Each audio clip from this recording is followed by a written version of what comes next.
par le lieutenant-colonel Aboubakar Tine, chef de la délégation. C'est un peloton qui représente l'école des sous-officiers d'active qui est située à Agadez, au nord du Niger. Cette école a pour mission de former les sous-officiers d'active de l'armée nigérienne, mais aussi des pays amis, dont la République de Guinée. Voilà, ils sont en train de marquer une halte. Le peloton du Niger, l'ANSOA, l'école nationale des sous-officiers d'active du Niger qui est représentée par ce peloton. Et c'est une école qui a la vocation donc de former les sous-officiers d'active de l'armée nigérienne, mais aussi des pays amis comme la République de Guinée. Oui, ces élèves sous-officiers d'active suivant pendant 2 ans des formations physiques, intellectuelles, techniques et tactiques, les préparant à leur futur emploi. L'ANSOA reçoit cette année sa 15e promotion qui est en fin de cycle. Le Niger, la République du Niger, avec sa devise fraternité, travail et progrès. La démonstration de l'ANSOA du Niger. L'énergie, l'efficacité et agressivité.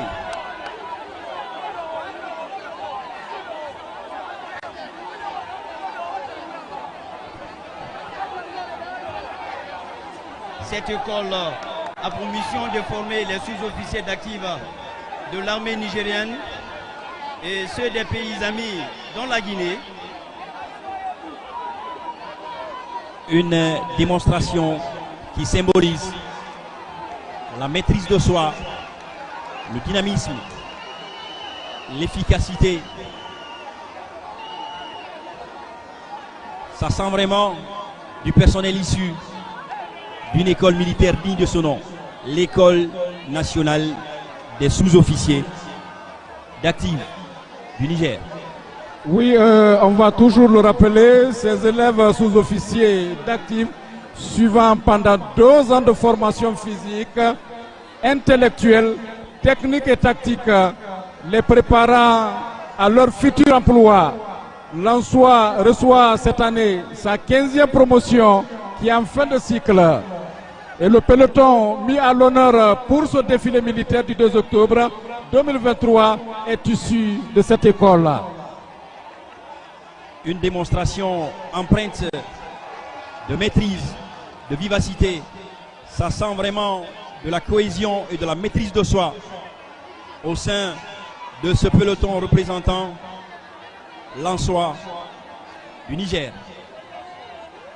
C'est vraiment une très belle démonstration devant le président de la République, chef suprême des armées, et tous les ministres, les membres des institutions républicaines mobilisés pour cette journée historique. Oui, c'est une journée historique, une journée qui marque la liberté pour le peuple de Guinée, pour les populations guinéennes. Oui, à présent, l'armée nigérienne devant la loge officielle, devant les officiers militaires, paramilitaires, les populations guinéennes, comme pour dire que la Guinée est un pays hospitalier. Quand la Guinée invite, on ne peut que répondre. C'est pourquoi donc ces 4 pays frères ont répondu à l'appel de la République de Guinée pour venir fêter avec la Guinée et l'ensemble des Guinéens, les forces de défense et de sécurité y compris, cette date du 2 octobre 2023. Effectivement, le panafricanisme s'impose, qui est en train de s'imposer, n'est-ce pas, ici, à Conakry, sous le regard des membres du gouvernement, les membres du CNRD, des forces de défense et de sécurité, y compris la population guinéenne. Voilà, le chef du peloton qui est parti rendre les honneurs à son Excellence Monsieur le Président de la République. Au terme donc de cette démonstration vraiment digne d'une école, comme on le sait tous, avec de la vivacité, de l'harmonie, de l'entrain. C'est vraiment une très belle démonstration de la part de l'Ansois. Oui, il faut reconnaître que cette délégation nigérienne... Voilà, regardez ces drapeaux nigériens et guinéens qui brandissent à la fois, comme pour dire que le Niger et la Guinée sont des pays amis et le Niger et la Guinée sont en train de jouer un moment important de leur histoire. Oui, vous savez bien que l'armée guinéenne, dans l'indépendance des pays africains, a œuvré un peu partout. C'est une reconnaissance qu'on est en train de nous faire aujourd'hui, vu que nos soldats ont mouillé le maillot pour obtenir l'indépendance de tous les pays. Je le disais tantôt, cette délégation nigérienne est conduite par le lieutenant-colonel Aboubakar Tine. Et ce peloton représente l'école nationale des sous-officiers d'actifs du Niger, basée plus précisément à Agadez.